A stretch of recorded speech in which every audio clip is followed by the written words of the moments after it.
like my nose looks red looking in the viewfinder. Why does my nose look red? That like indicates that I've been outside in the cold and I haven't left my bed today, so...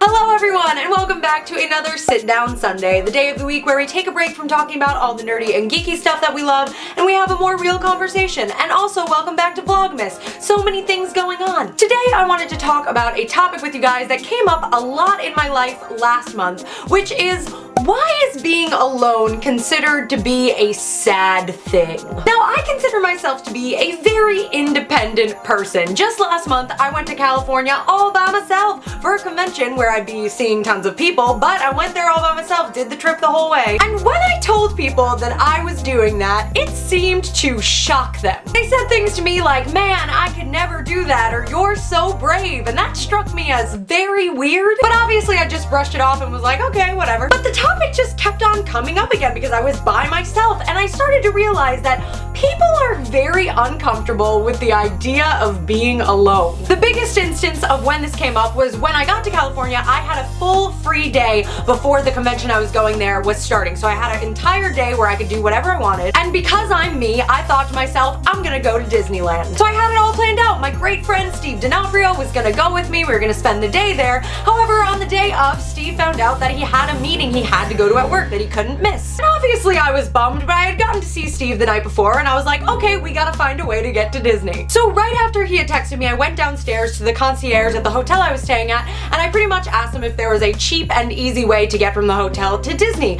And the guy looked at me and he basically was like, oh, this seems kind of last minute, you want to go today? And I said to him, oh, well, you know, my friend was supposed to go with me, but he ended up having to cancel. And so he gave me this look and he was like, you're going alone? Which I was like, yes. And he gave me this pure look of confusion and was like, wow, you must really love Disney. And in my brain, I was like, well, one, yes, I am a big Disney fan, but even if this was just some casual activity that I was going to go and do and a friend had canceled out on me, if I still really wanted to do it, I would go by myself. And I've come to the realization that this is not in the norm. We as a society pump this idea into our media, our TV, our movies, our everything, that experiences don't have value unless you have someone to share them with. And I don't know why that is, because it's just not true. Like, don't get me wrong, would I have loved if my friend Steve could have come with me? Of course, if I could have shared that experience with someone else, it would have been amazing, but it was amazing on its own. I had a great time, and in fact, guys, if you ever have a chance to like go to Disney by yourself, it was amazing. Like, would do it again, 10 out of 10. But society treats that like that's sad or weird or something you should be pitying, like that makes you a loner. And that's very dumb to me, because when you think about it, the person in your life that you are going to spend the most time with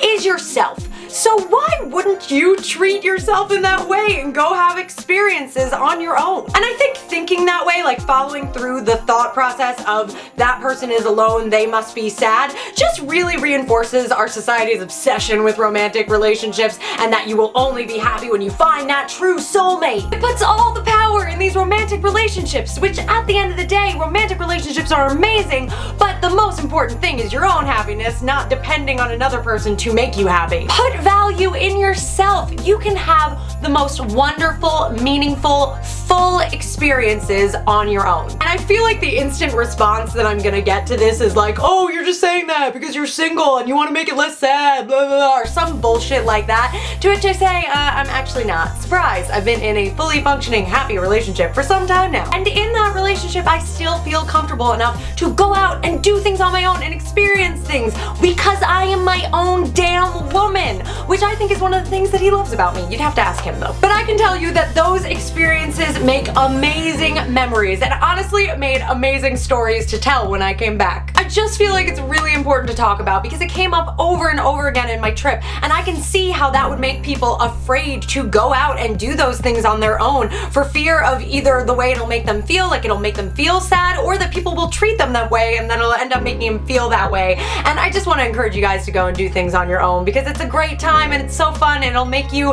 value yourself and your own experiences more. As always, let me know what you think in the comment section below. If you've had similar experiences, what you think this stems from, yada yada yada, we'll talk about it. As I said at the beginning of the video, right now we're in the middle of Vlogmas, which is the 25 days of the year where I make a video every day until Christmas. So be sure to hit that subscribe button so you can see my content every day. turn on that little bell alert system. Do it. And I wanted to mention, while I still can, this month over on my Patreon, patreon.com/shutupkristen, I'm doing a special holiday thing where if you donate any amount of money, it could be $1, it can be $100, you are getting a signed holiday cosplay print from me. It'll be a little holiday card and it'll be adorable. So if you have an extra couple dollars and you want to throw it at me, do it. I mean, throw it at me metaphorically, because like, we not in the same room unless we are, in which case, like, I should be telling this to your face. I feel a little bit weird about that. Let's move on. But just be sure to do that before December 15th if you want to do it. Otherwise, I love you, Powered by Caffeine Team Beans, and I will see you in my next video. Bye!